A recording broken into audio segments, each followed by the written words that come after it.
আল্লাহু আকবার।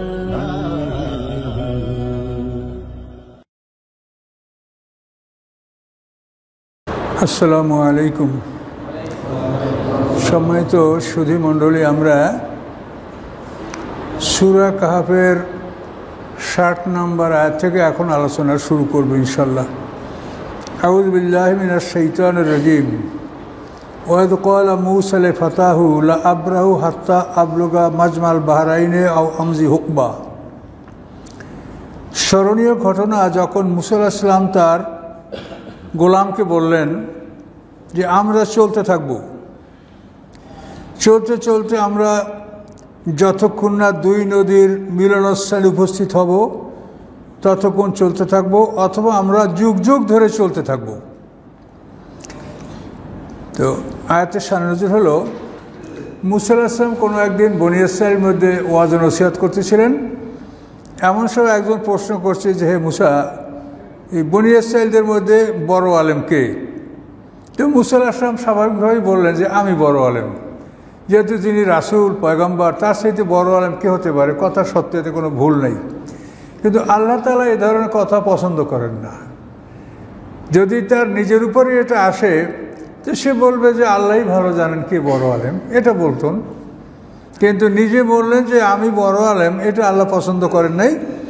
এই জন্য আল্লাহ তাআলা তাকে খিজির আসলামের সান্নিধ্য লাভ করার জন্য বললেন এবং তার সাথে কিছু সময় চলাফেরা করতে বললেন, যাতে সে বুঝতে পারে যে এলেমের ব্যাপারটা এটা একটা অন্যরকম ব্যাপার, তোমার চাইতেও কেন বড় জ্ঞানী থাকতে পারে।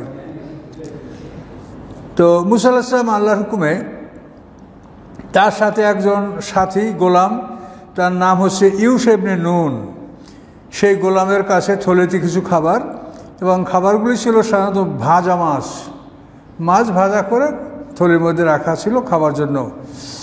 তো মূসা আলাইহিস সালাম বলছে, চলো আমরা চলতে মাজমাল বাহরাইন। এই মাজমাল বাহরাইন জায়গাটা হলো নীল নদী এর মহানগর আলেকজান্দ্রিয়া, মিশরের থেকে পার হইয়া আরও দক্ষিণে সুদানে এটা দুইটা শাখা হয়েছে। তো সুদানে যেখানে দুইটা শাখা হইয়া দক্ষিণ দিকে ভিক্টোরিয়া হ্রদের সাথে মিলেছে, সুদানে যেখানে দুইটা শাখা, এই জায়গাটাকে বলা হয়েছে মাজমাল বাহরাইন। বড় নদীকে বাহার বা সমুদ্র বলা হয়। এই দুই নদীর মিলনস্থানে আমরা যাব, অথবা আমরা অনেক সময় অনাদিকাল আমরা চলতে থাকব। এভাবে মূসা আলাইহিস সালাম ইউশা ইবনে নুনকে সাথে নিয়ে চলতে শুরু করলেন। ফালাম্মা বালাগা মাজমা বাইনেহেমা, অথবা যখন দুই নদীর মিলনস্থানে তিনি পৌঁছে গেলেন, পৌঁছে যাওয়ার পরে নাসিয়া হুতাহুমা, তারা তাদের দুজনের মাছকে তারা ভুলে গেলেন। ফাত্তাকাদা সাবিলা ফিল বাহারে সারাবা, এই মাছ তার পথ ধরেছে নদীর মধ্যে সুরঙ্গ করে চলে গেছে মাছ। অর্থাৎ এই দুই নদীর মিলনস্থানে সুদানে যখন মূসা আলাইহিস সালাম গিয়ে উপনীত হলেন এবং ওইখানে তার মাছ হারিয়ে গেল, এবং আল্লাহ বলে দিয়েছেন যে যেখানে তোমাদের এই মাছ হারিয়ে যাবে সেখানেই তুমি তোমার লক্ষ্যবস্তু তুমি সেখানে অর্জন করতে পারবে। তো ওখানে মূসা আলাইহিস সালাম ইউশা ইবনে নুন একটা পাথরের উপরে শুয়েছিলেন, ঘুমিয়ে পড়ছিলেন। ঘুম থেকে জাগার পরে ইউশা ইবনে নুন দেখতে পাচ্ছেন যে মাছটা এরকম ভাজা মাছ, এটা থলির মধ্যে জ্যান্ত হইয়া লাফাতে লাফাতে নদীতে পড়েছে, এবং যেখান থেকে মাছটা লুকিয়েছে সেটা একটা গর্ত, মানে সুরঙ্গ, মানে পানিটা মিশে ফাঁকা হয়ে আছে। এটা না হলে তারা চিনতে পারতো না যে মাছটা কোথায় লুকিয়েছে। সারাব মানে সুরঙ্গ, টানেল। এভাবে সুরঙ্গ করে মাছটা নদীর মধ্যে চলে গেছে। ফালাম্মা জাওয়াজা, এরপর মূসা আলাইহিস সালাম এবং ইউশা ইবনে নুন যখন অতিক্রম করলেন, ওই জায়গা থেকে আরও তারা সফর করলেন।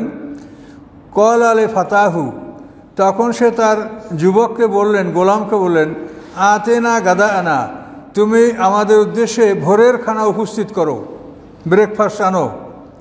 লাকাদ লাকিনা মিন সফরিনা হাযা নাসাবা, এই ভ্রমণে আমরা ক্লিষ্ট হয়েছি, আমরা ক্লান্ত হয়েছি, ক্ষুধা লেগেছে, খাবার নিয়ে আসো।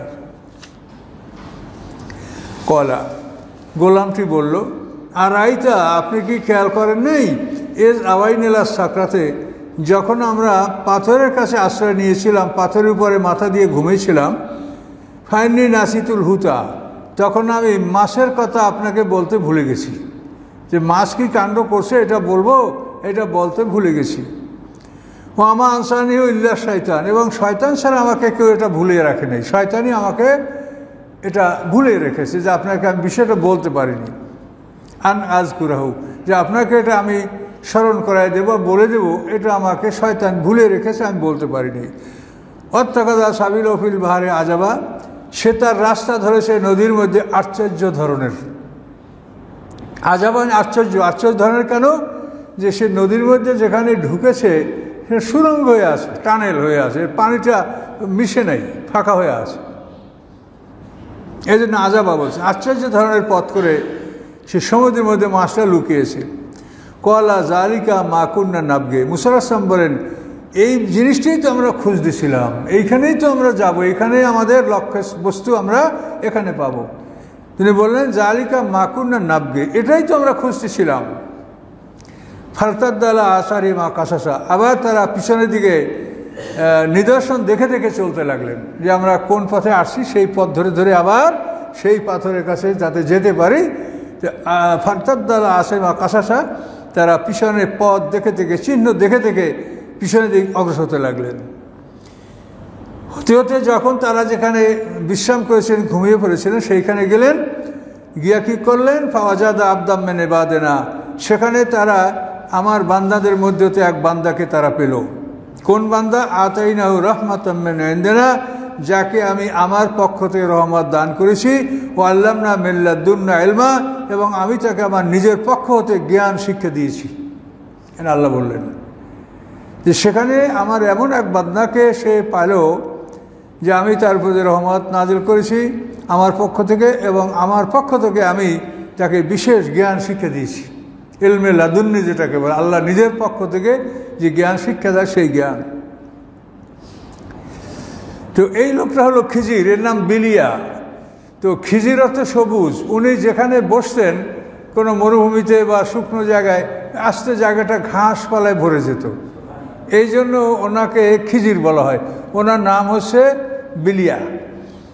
তো এই খিজির আসলামকে ওনারা পাইলেন যে একটা চাদর মুড়ি দিয়ে ওখানে উনি শুয়ে আছে, মনে হয় যেন ঘুমিয়ে, চাদর মুড়ি দিয়ে একটা মানুষ। কল আলো মুসা, মুসা তাকে বললেন, হাল আত্তাবিকা আলা আনতুয়াল্লি মানে মেম্বা উল্লেমতা রসদা, যে আমি আপনার অনুসরণ করতে পারবো কি, এই শর্তে যে আল্লাহ তাআলা আপনাকে যে হেদায়েত দান করছেন তা হতে আমাকে আপনি কিছু শিক্ষা দিবেন। মানে মুসা আলাইহিস সালাম ওই লোকটাকে চাদর মুড়িদ অবস্থায় দেখে সালাম দিলেন। তখন খিজির আসলাম বলেন যে এই জমিনে সালাম কোথা থেকে আসলো, কে তুমি?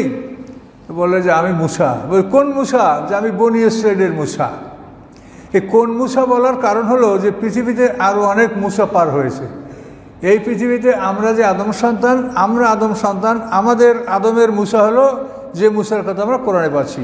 কিন্তু হাদিসে যে আছে পৃথিবীতে আল্লাহ তাআলা আমাদের আদমের মতো আদম, মুসার মতো মুসা, ঈসার মতো ঈসা আরও সৃষ্টি করেছেন। এই পৃথিবীতে আরও আদম সৃষ্টি করেন আমাদের আদমের পূর্বে। এখন সেইখানের কোনো মুসা না কোন মুসা, এই জন্য খিজির আসলাম বলেন তুমি কোন মুসা? তখন মুসা আসলাম বলেন আমি বনি ইসরাইলের মুসা। তো এখন মুসা আসলাম আবেদন করলেন যে আপনাকে আল্লাহ তাআলা যে সৎপথ দেখিয়েছেন, আপনাকে যে জ্ঞান দান করেছেন তাহাতে আমাকে কিছু জ্ঞান দান করবেন, এই উদ্দেশ্যে আপনার সাথে আমি অবস্থান নিতে পারবো কিনা, আপনার অনুসরণ করতে পারবো কিনা। কলা ইন্নাকা লান তাসতিয়া মায়া সাবরা, খিজির আসলাম বলেন নিশ্চয়ই তুমি আমার সাথে ধৈর্য ধারণ করতে পারবে না।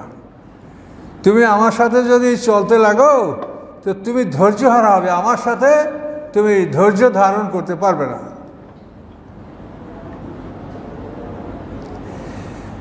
খিজির আসলাম বলে অকাইফা তাসবিরু, কীভাবে তুমি সবুর করবে, আলামা লাম তুহিত বি খুবরা, যে বিষয়ে যে খবরগুলি সম্পর্কে তোমার জ্ঞান দ্বারা সেগুলি তুমি আয়ত্ত করতে পারো না, তোমার আয়ত্তের বাইরে।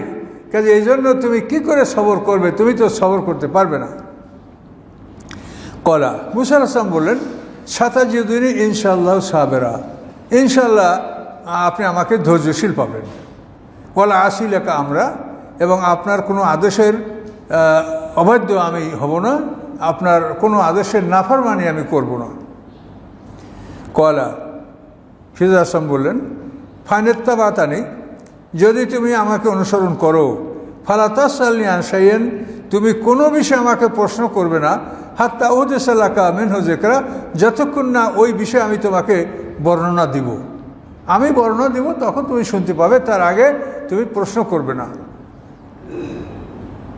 ফান্তালাকা, এই কথোপকথন শেষ হওয়ার পর এখন দুজন চলতে লাগলেন। চলতে নদীর পারে, নীল নদীর পারে তারা চলছেন। হাত্তে যা রাকেবা ফিস সাবিনাতে, এমনকি যখন তারা একটা নৌকায় চললো এবং তারা মানে ভাড়া ছাড়াই তাদেরকে নৌকায় বহন করার জন্য মাঝি রাজি হয়েছিল। এই নৌকায় মুসা আলাইহিস সালাম, খিজির আলাইহিস সালাম, ঈসা ইবনে নূন চললেন। এই নৌকাটা পার হয়ে যখন মুসা আলাইহিস সালাম, খিজির আলাইহিস সালাম গন্তব্যস্থলে পৌঁছে গেলেন, নদীর উপর পার হয়ে গেলেন, খারা কাহা, মুসা আলাইহিস সালাম নৌকাটাকে ফাটিয়ে দিলেন। জোরে কোনো একটা বস্তুতে আঘাত করে নৌকাটাকে বিদীর্ণ করে দিলেন, ফাটিয়ে দিলেন। তো এখন এই নৌকাটা আমরা পার হয়েছি, নৌকাটা আরও প্যাসেঞ্জার আছে। এই নৌকাটার দ্বারা ওরা, এটা 10 জন মিসকিনের নৌকা, তাদের মধ্যে কতক আছে প্রতিবন্ধী, কতক ভালো, এরকম 10 জন মিসকিনের নৌকাটা, তার দ্বারা তাদের সংসার চলে। আর আপনি সেই নৌকাটা বিনামূল্যে, বিনা নুল মানে ভাড়া, বিনা ভাড়ায় নৌকাটায় পার হলে নৌকাটা ভেঙে দিলেন। তো কলা আখারাক থা, যে আপনি নৌকাটা ফাটিয়ে দিলেন, লিতুগর কাহালহা, যে এই নৌকার যারা আরোহী তাদেরকে আপনি ডুবিয়ে মারবেন। লাকাত যেতে শাইন ইমরা, আপনি তো একটা ভয়ঙ্কর খারাপ কাজ করলেন।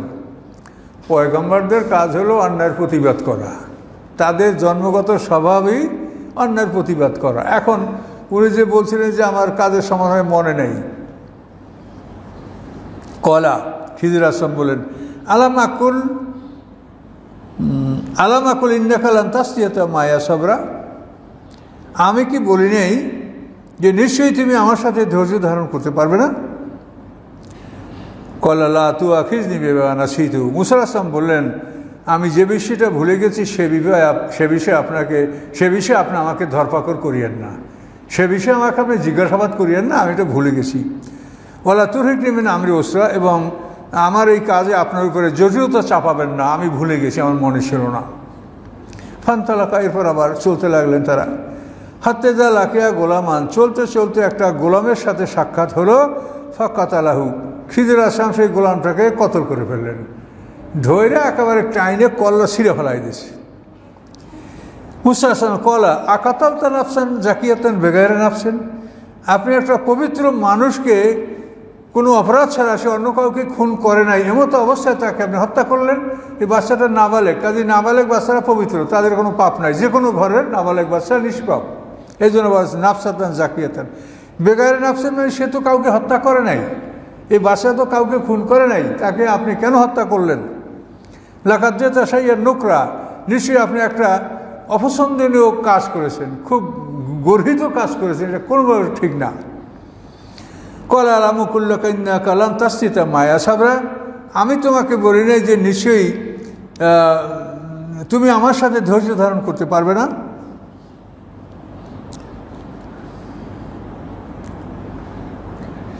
এখানে আলাম আকুল, লাকা শব্দটা এই আছে নাই, এটা কি ভুল হয়েছে না অন্য কোরআন শরীফ এরকম দেখতে পারো, কেউ দেখতে পারো এটা অন্য একটা কোরআন শরীফ দেখেন তো। একটা এখানে আলাম আকুল লাকা শব্দটা হবে, কিন্তু এখানে লাকাটা নাই। কোরআনে পড়তে পারো তুমি? হবে, দেখি একটা কোরআন, এই হাবেশার দেখ, উনি দেখতে পারবে, ঠিক আছে, একটু দেখেন তো। কলা আলাম আকুল ইন্নাকা, এখানে লাকা হবে না? হ্যাঁ, এটা ঠিক আছে, দেখেন এটা আয়াত হলো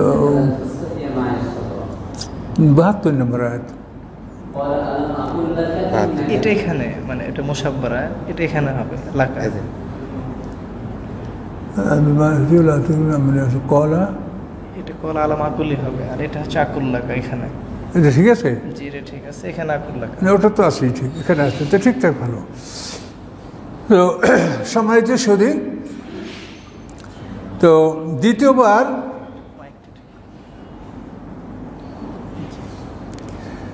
দ্বিতীয়বার মুসা আলাইহিস সালাম সমালোচনা করলেন। সমালোচনার পরে খিজির আসলাম বললেন, আলাম্মা কুল্লাকা ইন্নাকা লান তাসতাতিয়া মাইয়া সাবরা, আমি তোমাকে বলি নেই যে নিশ্চয়ই তুমি আমার সাথে ধৈর্য ধারণ করতে পারবে না? কলা, তখন মুসা আসলাম বললেন, এর সালতুকা আন শাইইন বাদহা, এরপরে যদি কোনো বিষয়ে আপনাকে প্রশ্ন করি, ফালা তুসাহিবনি, তাহলে আপনি আমাকে আপনার সাথে আর রাখবেন না। কদ বালাগদা মেল্লা দুন্নি ওজরা, আমার পক্ষ থেকে আপনি ওজর খায়ের শেষ প্রান্তে উপনীত হয়েছেন, এরপর আর ওজর খায়ের কিছু ক্ষমার কিছু নাই। এরপর যদি আমি বলি তাহলে আমাকে আপনি সাথী রাখবেন, আমাকে বিদায় করে দিয়েন। পান্তালাকা, চলতে লাগলো। হাত্তা যে আতাহালা কারিয়াতেন, তারা একটা জনপদে উপস্থিত হলো। ইস্তাতামা হালাহা, সেই জনপদের কাছে তারা খাদ্য চাইলো যে আমাদেরকে খাবার দেন, আমরা ক্লান্ত তিনটা মানুষ। ফাবামায়ুদয়িফুহুমা, তখন ওই গ্রামবাসীরা তাদেরকে মেহমানদারি করতে অস্বীকার করলো, মেহমানদারি করালো না। ফাওয়াজাদা ফিহা জেদারা ইউরিদাইয়াম কাদ্দাফা আকামাহু, অথবা খিজির আসলাম দেখলেন যে ওই জনপদে গ্রামে একটা দেওয়াল ভঙ্গুর, যেটা ভেঙে পড়বে, সেটা পড়ে যাচ্ছিল। আকামাহু, এই দেওয়ালটাকে তিনি মেরামত করে ঠিকঠাক করে দিলেন। কলা, মুসা আসলাম বললেন, লাউসে তালা তাকাস্তা আলহি আজরা, আপনি ইচ্ছা করলে এটার মজুরি আপনি নিতে পারতেন। ওরা আমাদেরকে মেহমানদারি করালো না, এখন আপনি তাদের একটা দেওয়াল মেরামত করে কাজ করে দিলেন, তো এটার মজুরি আপনি নিতে পারতেন, তাহলে তার দ্বারা তো আমাদের খাওয়া দাওয়ার ব্যবস্থাটা হতো। তখন খিজির আসলাম বললেন, হাজা ফেরাকু বাইনি ও বাইনিকা, এই হচ্ছে তোমার মধ্যে আর আমার মধ্যে বিদায়ের পালা, তুমি আর আমার সাথে থাকতে পারছো না। সাউনাব্বে তাবিরে বালাম তাস্তাতে আলির সবরা, অচিরেই আমি তোমাকে ব্যাখ্যা দিব যে বিষয়গুলির উপরে তুমি ধৈর্য ধারণ করতে পারছিলে না, এই বিষয়গুলির ব্যাখ্যা আমি তোমাকে দিব, খিজির আসলাম বললেন। এখন প্রথম বিষয়টা নৌকা ফুটা করে দেওয়া, নৌকা ফাটিয়ে দেওয়া। বলছেন আম্মা সাফিনা, তো এই যে নৌকা অথবা নৌকা, ফাঁকানাতলে মাসাকিনা, এই নৌকাটি ছিল মিসকিনদের, 10 জন মিসকিনদের নৌকা, তাদের মধ্যে কতক অন্ধ প্রতিবন্ধ আর 5 জন ভালো, তারা নৌকাটা চালায়, সবাই সংসারটা চলে। ইয়া মালুনা ফিল বাহারে, তারা সমুদ্রে এই নৌকাটা নিয়ে কাজ করে। আরাত্তন আইবাহা, আমি ইচ্ছা করছি যে নৌকাটাকে আমি ত্রুটিপূর্ণ করে দেব। কেন করে দেব? অকানা আরাম মালিকুম ইয়াকুজুকুল্লা সাফিনাতন গাসবা, তাদের পিছনে একজন জালেম বাদশাহ আসতেছে, সেই বাদশাহ সকল ভালো নৌকাগুলি সে ছিনিয়ে নিয়ে যাবে। এই বাদশার নাম হচ্ছে জুলুন্দি বিন কারকারুকান। এই জালেম বাদশাহ সব নৌকা, ভালো নৌকা কেড়ে নেবে। এই বাদশাহ পিছন থেকে আসছে, কাজেই তোমাদের নৌকাটা আমি ফাটিয়ে দিয়েছি, এটা পানিতে ডুবে গেছে, তোমাদের নৌকাটা ও আর নিবে না। তাহলে সবাই নৌকা যাবে, তোমাদের নৌকাটা তোমরা তুলে মেরামত করে বহু আয় করতে পারবে। এই জন্য আমি নৌকাটা ফাটিয়ে দিয়েছি, যাতে তোমাদের নৌকাটা জালেম বাদশাহরা লুট করে নিয়ে না যায়। কারণ এটা মুসা আসলাম কী করে বুঝবে?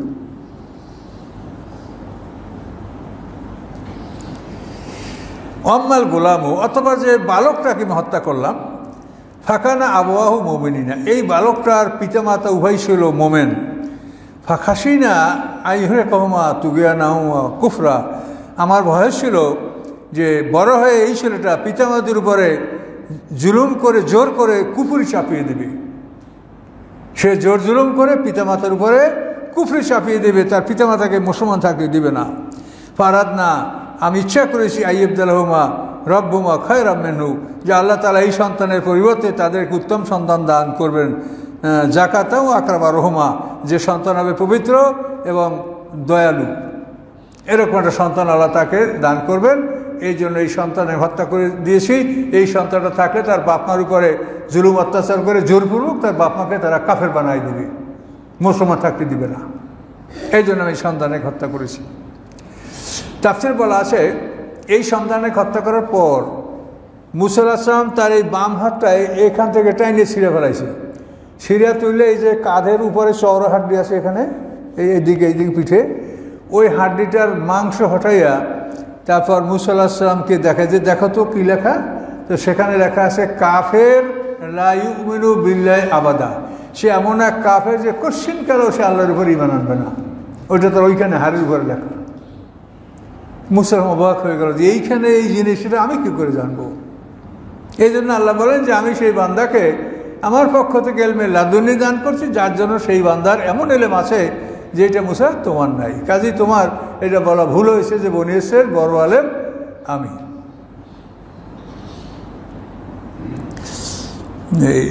ইহুদিদের এক বড় আলেম, তার নাম ইবনে সুরিয়া, ইহুদিদের সবচেয়ে বড় আলেম। আল্লাহ রসুল তাকে কোনো একটা সালিশের জন্য ডাকছিলেন দরবারে, তাফসিরে বিরাট আলোচনা আছে। তো আল্লাহ রসুল ইবনে সুরিয়াকে বলেন যে বনী ইসরাঈলদের মধ্যে আপনি সবচেয়ে বড় আলেম? তখন উনি বলছেন যে মানুষরা এরকম মনে করে। উনি বলেন না যে হ্যাঁ আমি বড় আলেম, উনি বলছেন যে মানুষেরা এরকম মনে করে। তাহলে দেখেন ওই যে ইবনে সুরিয়া ইহুদি আলেম, তার কিন্তু কথাটা সঠিক হয়েছে, কিন্তু মুসা আলাইহিস সালাম কথাটা একটু মানে অন্যরকম হয়ে গেছে, আল্লাহটা পছন্দ করেননি। তো এই সন্তানটা হত্যা করার পরে আল্লাহ তাআলা তাদেরকে একটা কন্যা সন্তান দান করেছিলেন ওই পরিবারে। সেই সন্তানের বংশ থেকে বহু নবী রাসূলদের বংশ বিস্তার করছে পৃথিবীতে। এরপরে দেওয়াল, ওয়াম্মাল জেদারও, যে দেওয়ালটা আমি মেরামত করে দিলাম কেন? ফাকানা লে গোলামাইনে এতিমাইনে ফিল মাদিনাতে, এই দেওয়ালটা হলো শহরের দুইটি এতিম বালকের এই দেওয়ালটা। ওয়াকানা তাহাতাউ কানজুল্লাহুমা, এবং এই দেওয়ালের নিচে তাদের একটা গুপ্ত ভাণ্ডার ছিল, গুপ্ত ধনভাণ্ডার এই দেওয়ালের নিচে আছে তাদের। এটা তাদের বাবা তাদের জন্য এখানে রেখে গেছে। ওয়াকানা আবুহুমা সালেহা, এবং তাদের পিতা ছিল সৎকর্মশীল মানুষ, নেককার মানুষ। কাজে এই এতিমের দুই এতিমের পিতা ওখানে তাদের জন্য একটা গুপ্তধন লুকিয়ে রেখেছে এই ওয়ালের ভিতরে। কাজে এই ওয়ালটা যদি ভেঙে যেত তাহলে এই ধনভাণ্ডারটা বের হয়ে যেত এবং ওরা এতিম জনগণ ওদের সম্পদটা লুটপাট করে নিয়ে যেত, ওরা এই সম্পদটা রক্ষা করতে পারত না। তো আল্লাহ বলেন, আল্লাহ রাব্বুল আলামিন মানে খিজির আসলাম যে ব্যাখ্যাটা দিচ্ছেন আল্লাহর দেওয়া ব্যাখ্যা সেটা। তো খিজির আসলাম বলেন যে ফারাদা রব্বুকা, আপনার রব ইচ্ছা করেছেন আইয়াবুলুকা আশুদ্ধমা, যে বালক দুইটি পরিণত বয়সে উপনীত হবে, যুবক বয়সে উপনীত হবে। ওই ইস্তাকরে যা কাঞ্জাহমা, তারপর তাদের গুপ্তধন তারা নিজেরা বের করে নেবে এবং ব্যবহার করবে। এই জন্য আমি তাদের দেওয়ালটা ভঙ্গুর, এটাকে আমি মেরামত করে ঠিক করে দিয়েছি যাতে তাদের সম্পদটা হস্তান্তর না হয় বা অন্য লোকেরা লুটপাট করে নিয়ে যেতে না পারে। তো রহমাত আমের রব্বিকা বলেন এটা আপনার রবের পক্ষ থেকে রহমত। আমা ফাআলতু আন আমরি, এটা আমি আমার ইচ্ছায় কাজ আমি করিনি। যালিকা তাবিলু মা লাম তাস্তাতি আলাইহি সাবরা, এই হলো ওই সব কিছুর ব্যাখ্যা যার উপরে আপনি ধৈর্য ধারণ করতে পারেননি। মুসা আলাইহিস সালামকে এই বিষয়টা বলে দেওয়া হলো। তো এখানে রুকু আমাদের শেষ হয়ে গেছে,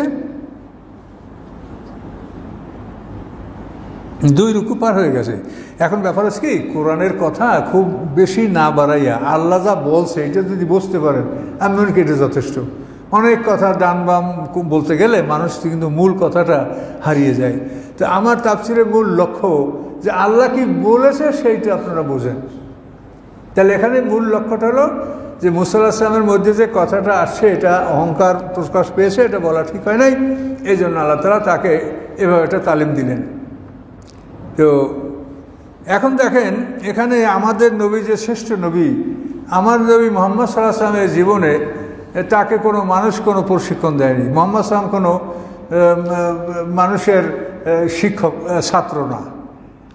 মুসা আলাইহিস সালাম তাকে আল্লাহ তাআলা শিষ্য বানিয়েছে। এখন এই মুসা আলাইহিস সালামকে শ্রেষ্ঠ করার জন্য ইহুদি বা অন্যান্য সম্প্রদায় তারা বিভিন্ন রকম ষড়যন্ত্র করে থাকতে পারে, যার জন্য ওই মেরাজের ওই হাদিস আবিষ্কার করা হয়েছে যে আল্লাহ 50 ওয়াক্ত নামাজ ফরজ করছিল। এরপরে মুসা আলাইহিস সালামের কাছে যাওয়ার সময় মুসা জিজ্ঞাসা করছে, তখন মুসা আলাইহিস সালাম বলছে যে 50 ওয়াক্ত নামাজ ফরজ করা হয়েছে। তো বলছে আপনার উম্মতেরা পারবে না, আপনি তাড়াতাড়ি আল্লাহর কাছে যান। এইভাবে কমাতে কমাতে 9 বার 5 নং 45 ওয়াক্ত নামাজ কমিয়েছেন। তো এই কথাটা কোনোভাবেই গ্রহণযোগ্য না। তার কারণ আল্লাহ তাআলা যেটা করেন সেটা তিনি নিজেই করেন, আল্লাহর আদেশ তিনি একাই দেন। তিনি কোরআনে স্পষ্ট বলেছেন ওয়ালা ইউশরিকু বি হুকমি আহাদা, আল্লাহর আদেশে কোনো কেউ শরিক থাকে না। আল্লাহ যে আদেশটা দেয় ওটা উনি একাই আদেশটা দেন। আল্লাহর আদেশের সাথে কোনো অংশীদার নাই, তিনি একাই আদেশের মালিক। তো এখানে যদি মুসা আলাইহিস সালামের কথায় আল্লাহ তাআলা ৫ ওয়াক্ত নামাজ ৫ ওয়াক্ত করে, তাই মুসা আলাইহিস সালামের শরিক হয়ে গেল আল্লাহর সাথে। এটা কত বড় অপরাধ দেখেন, এটা কত বড় অপরাধ। তারপরে আপনি বিবেকের কাছে প্রশ্ন করেন, আল্লাহ কোরআন স্পষ্ট বলেছেন যে তোমাদের রাতকে করেছি আমি ছুটি, ওয়াজআলনা নাওমাকুম সুবাতা, সাত মানে ছুটি, ওয়াজআলনা নাহারা মাআশা, তোমাদের দিনকে করেছি আমি উপার্জন।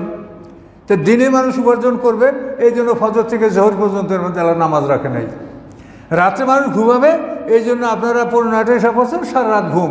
যদি কেউ ওভার ডিউটি করেন সেটা আল্লাহ আপনি তাহাজ্জুদ অন্য নামাজ ইবাদত করলে করতে পারেন, কিন্তু আল্লাহ ফরজ করেন নাই। তো কী করে আল্লাহ 50 ওয়াক্ত নামাজ ফরজ করতে পারে? 50 ওয়াক্ত নামাজ ফরজ করলে 24 ঘন্টায় যদি ঘন্টায় 2 ওয়াক্ত নামাজ একটা মানুষ পড়ে, তারপরও 48 ওয়াক্ত হয়, বাকি থাকে 2 ওয়াক্ত। তো একটা মানুষের আহার নিদ্রা, খাওয়া পড়া, ঘুম, সংসার, ব্যবসা বাণিজ্য, এটা কী করে মানুষ করতে পারে? কাজে আল্লাহ তাআলা মানুষকে 50 ওয়াক্ত নামাজ ফরজ করে মানুষের উপরে, এ কথা সত্য নয়। তো এগুলি এমনভাবে প্রচার করা হচ্ছে যে সবাই মনে করে যেটা সব হাদিসে আসে। এখন হাদিসে থাকার কারণে অস্থির হয়ে গেছে, হাদিসে আছে। কিন্তু আমাদের কথা হলো যে আপনি কোরআনের সাথে মিলেই দেখেন, হাদিসের ব্যাপারে তো অনেক জাল হাদিস যুগ আছে, হাজার হাজার হাদিস জাল আছে, সবই তো আলেম ওলামারা বলছে, মুহাদ্দিসিনরা বলছে, আমি একা বলছি। হাদিসের মধ্যে অসংখ্য জাল হাদিস আছে। কাজে এই হাদিসটা কোরআনের খেলাফ, শিরকের পর্যায়ে চলে যাচ্ছে। যে আল্লাহ আদেশ করবেন একা, এখন আল্লাহ আদেশ করছেন 50, আর মুসার অনুরোধে আল্লাহ যদি সে আদেশ কমাইয়ে পাশে নিয়ে আসেন, তাহলে আল্লাহ তো মুসাকে তার আদেশে শরীক রাখলেন। আর এই কথাগুলো অবান্তর। তার কারণ আল্লাহ তাআলার সাথে দেখা করে মুহাম্মদ সাল্লাল্লাহু আলাইহি ওয়াসাল্লাম যখন চলে আসতেছেন, তখন সে আবার 9 বার আল্লাহর কাছে যাবে, কে নিয়ে গেল, কে নিয়ে আসলো? এটা কি তার নিজের ব্যাপার? এই সফরটা কি নিজের? যে এক রাতে তিনি বাইতুল মুকাদ্দাস গেছেন, সেখান থেকে তিনি সিদরাতুল মুনতাহা পর্যন্ত গেছেন, এটা আল্লাহ রাসূলের নিজের ইখতিয়ারি বিষয়। তা আল্লাহ রাসূল কার সাথে গেলেন, কার সাথে আসলেন, কে নিয়ে গেল, কে নিয়ে আসলো, এর কোনো বিবরণ আছে? কাজে এই জন্য এইসব কথাগুলি হাদিস আমরা মানব। তার কারণ কোরআনের যে বিষয়গুলি অস্পষ্ট সেগুলো হাদিস থেকেই তার ব্যাখ্যা নিতে হবে, কিন্তু সেই হাদিসগুলি সবসময় কোরআনের মুওয়াফিক হবে, কোরআনের সাথে সামঞ্জস্যশীল থাকবে। কিন্তু যে হাদিস কোরআনের বিপক্ষে যাচ্ছে, এরকম হাদিস মানা, এটা আমি একা না, সমস্ত মুহাদ্দিসিনরাই বলছে যে কোরআনের খেলাফ কোনো হাদিস গ্রহণযোগ্য নয়। হয়তো মাওলানা সাহেব আছে, আরও আলামা জিজ্ঞাসা করে, এটা সব মুহাদ্দিসের কথা। কিন্তু এটা জ্ঞান দ্বারা বুঝতে হবে যে হাদিসটা কোরআনের সাথে মানে অ্যাডজাস্টমেন্ট করে না, এটা কোরআনের বিপক্ষে যাচ্ছে। তো ইনশাল্লাহ লোকজন কম হয়, মন খারাপ আপনাদেরও আমারও খারাপ। এখন করা কি, কোরআন বেহেশতে তো কম মানুষই যাবে, বেহেশতে যাবে খুব কম মানুষ। হ্যাঁ জি, চা খাবো, দোয়া করে খাওয়া যাবে ইনশাল্লাহ। আস্তাগফিরুল্লাহ আল্লাযী লা ইলাহা ইল্লা হুয়াল হাইয়ুল কাইয়্যুম ওয়া আতুবু ইলাইহি লা হাওলা ওয়া লা কুওয়াতা ইল্লা বিল্লাহিল আলিয়্যিল আযীম। আল্লাহুম্মা সাল্লি আলা মুহাম্মাদ ওয়া আলা আলি মুহাম্মাদিন কামা সাল্লাইতা আলা ইব্রাহিম ওয়া আলা আলি ইব্রাহিম ইন্নাকা হামিদুম মাজিদ। আল্লাহুম্মা বারিক আলা মুহাম্মাদ ওয়া আলা আলি মুহাম্মাদিন কামা বারাকতা আলা ইব্রাহিম ওয়া আলা আলি ইব্রাহিম ইন্নাকা হামিদুম মাজিদ। 82 নম্বর আয়াত পর্যন্ত মনে রাখবেন, 82। আল্লাহুম্মা আমিন। আল্লাহ আপনার কালামের আমরা কথাবার্তা বলেছি, আল্লাহ জ্ঞানের অভাবে কোনো ভুল হয়ে থাকলে আপনি মাফ করে দিয়েন। আল্লাহ আমাদেরকে দয়া করে আপনি সব দিয়ে থাকেন তা মুহাম্মদ রাসূলুল্লাহ সাল্লাল্লাহু আলাইহি ওয়াসাল্লামের পাকে পৌঁছে দিন। আদম আলাইহিসসালাতু ওয়াসসালাম হতে আজ পর্যন্ত আম্বিয়া, আউলিয়া, উলামা, ফুজালা, শুহাদা, সালিহিন, সিদ্দিকিন, মুমিনিন, মুমিনাত যারা পৃথিবীতে বিদায় নিয়েছেন, তামামের ওরা পাকে সব পৌঁছে দিন। আল্লাহ আমরা যারা হাত তুলেছি, আমাদের পিতা মাতা, দাদা দাদি, নানা নানি, শ্বশুর, আত্মীয় স্বজন, বড় ভাই বড় বোন যাদের কবরে আছে, তামামের ওরা পাকে সব পৌঁছে দিন। রব্বির হামহুমা কামা রব্বায়ানি সগীরা। আল্লাহ আপনি সকলের ঋণ পরিশোধ করার তৌফিক দিন, সবাইকে হালাল রিজকের ব্যবস্থা করে দিন, সকলের আওলাদ পর্যন্ত নেককার বানিয়ে দিন, সকলের অসুখ বিসুখ থেকে সবাইকে মুক্তি দিন, বাড়ি ঘরে যে অসুস্থ আছে তাদেরকেও আপনি মুক্তি দিন। আল্লাহ আল্লাহ মানুষের মনকে কোরআনের দিকে ঝুঁকিয়ে দিন। আল্লাহ আপনি আলা কুল্লি শাইইন কাদির। সমস্ত প্রাণীর মস্তিষ্ক আপনার মুঠের মধ্যে। আল্লাহ আল্লাহ মানুষের মনকে কোরআনের দিকে ঝুঁকিয়ে দিন। সুবহান রাব্বিকা রাব্বিল ইজ্জাতি আম্মা ইয়াসিফুন, সালামুন আলাল মুরসালিন, আলহামদুলিল্লাহি রাব্বিল আলামিন। আসসালামু আলাইকুম।